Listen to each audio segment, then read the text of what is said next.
What's up, people? It's your boy Stantawn, Kendrick here. I'm making this video specifically for one person in the comments. Yes, just one person in the comments, because it's something that I have thought about since I carried on in the comments with this person.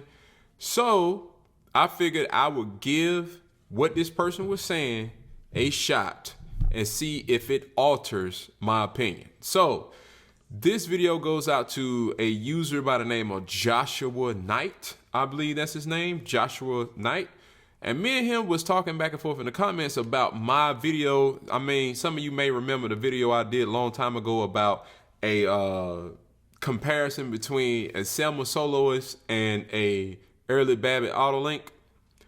Well, the comments in that video was very varied, as I expected them to be. I expected people to be like, oh, well, I like this one, and other people to be like, I like that one.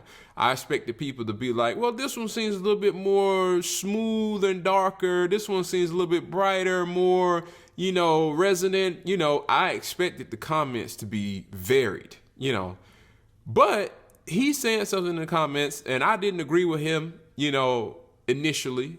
And I'm not saying I agree with him now, but I'm saying that I'm willing to be open-minded. So he said, if you're going to do a fair comparison, then you need to use the same reed and the same ligature on both mouthpieces.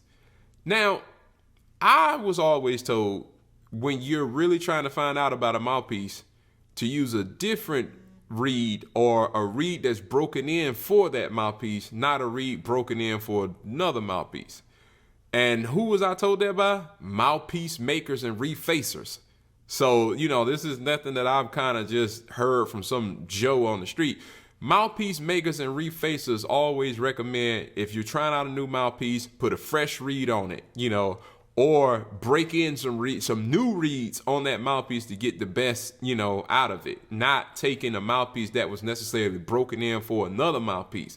Like, if I was using reeds that I've used on my Selmer Soloist, for weeks, and then I want to try out this link, and I took the reed off of the Soloist and put it on the link, I always was told that the facing curve and the table may not be exactly the same, obviously, so the reed may not be laying the same on the table and the rails. It sounds like a logical argument, but for the sake of experimentation, I tried what Joshua Knight said. So this is round 2 of the Selmer Soloist compared to the Otto Link hard rubber mouthpiece with the same reed and the same ligature. I'm switching live. There's no editing, so there's no smoke and mirrors. But I believe the comments will be more of the same. I think people will hear the same thing. Oh, also on top of all of this, what's also different about this video versus the last one, I was using my iPhone camera and microphone, built-in microphone. That's all I had. So now I'm comparing it with the USB mic,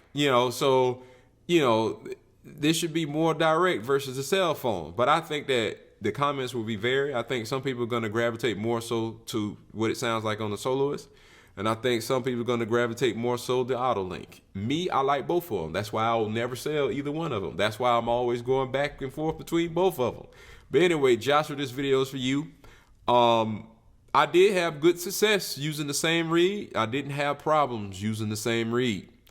Not necessarily saying that it changes my opinion of either of these two mouthpieces. I'm just saying that I didn't have problems with using the same reed and ligature on both. So enjoy.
Mm-hmm.